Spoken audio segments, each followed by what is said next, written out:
আসসালামু আলাইকুম রহমতুল্লাহি আবরাকাতুহু ফাহামিদাল্লাহ ওয়া আসনা আলাইহ। সম্মানিত শ্রোতা মণ্ডলী, আশা করি আল্লাহর অশেষ রহমতে ভালো আছেন, সুস্থ আছেন। আজকে আমরা জেনে নেব অপরের বাড়িতে ইফতারের দোয়া। আমরা সাধারণত রমজান মাসে অপরে দাওয়াত দিলে আমরা ইফতার করতে যাই। তো ইফতার অপরের বাড়িতে করলে তার জন্য কি দোয়া আমরা করব, সেই দোয়াটি আমরা আজকে জেনে নেব। তো চলুন আমরা সবাই জেনে নিই দোয়াটি। অপরের বাড়িতে ইফতার করার জন্য যে দোয়া, সেই দোয়াটি আমরা আজকে জানব ইনশাআল্লাহ। আফতারা ইনদাকুমুশ শাইমুন ওয়া আকালা তুআমাকুম আল আবরারু ওয়া সাল্লাত আলাইকুমুল মালাইকা। আফতারা ইনদাকুমুশ শাইমুন ওয়া আকালা তুআমাকুমুল আবরার ওয়া আকালা তুআমাকুমুল আবরার ওয়া সাল্লাত আলাইকুমুল মালাইকা। আফতারা ইনদাকুমুশ শাইমুন ওয়া আকালা তুআমাকুমুল আবরার ওয়া সাল্লাত আলাইকুমুল মালাইকা। আফতারা ইনদাকুমুশ শাইমুন ওয়া আকালা তুআমাকুমুল আবরার ওয়া সাল্লাত আলাইকুমুল মালাইকা। আফতারা ইনদাকুমুশ শাইমুন ওয়া আকালা তুআমাকুমুল আবরার ওয়া সাল্লাত আলাইকুমুল মালাইকা। আফতারা ইনদাকুমুশ শাইমুন ওয়া আকালা তুআমাকুমুল আবরার ওয়া সাল্লাত আলাইকুমুল মালাইকা।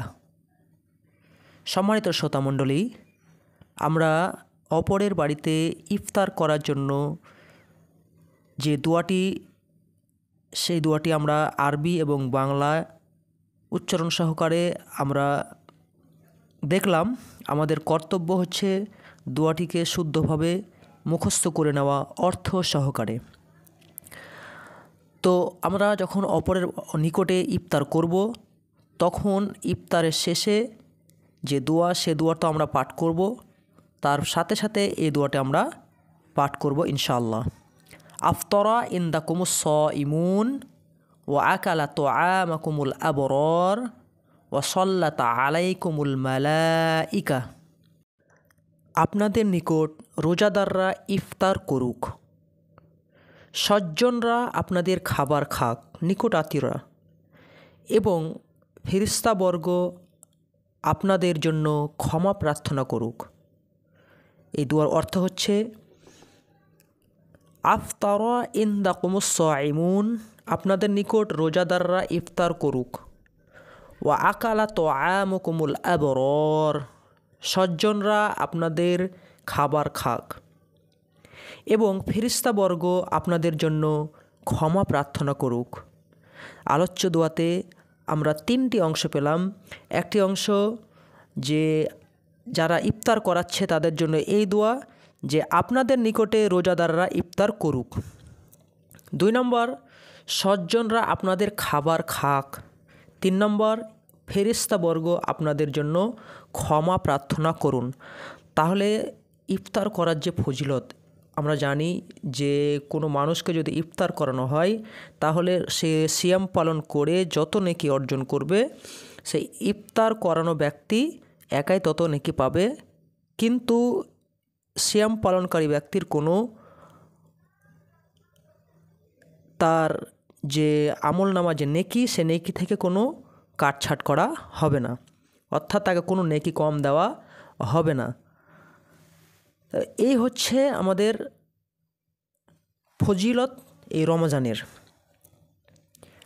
তাহলে আমরা ইফতার করি সমস্ত কিছু একটি কারণ, সেটা হচ্ছে কি, সেটা হচ্ছে লাআল্লাকুম তাত্তাকুন।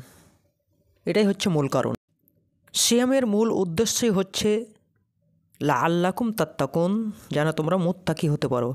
এই রমজান মাসে আমরা অনেক কাজ করি, কোরআন তেলাওয়াত করি, কিয়ামুল লাইল করি, রাতের নামাজ আদায় করি, ইফতার করাই, দান সাদকা করি, যত কিছু কাজ করি তার মূল একটাই উদ্দেশ্য, সেটা হচ্ছে তাকওয়া অবলম্বন করা। তাকওয়া হচ্ছে ইসলামের একজন মুমিন ব্যক্তির মূল সম্পদ।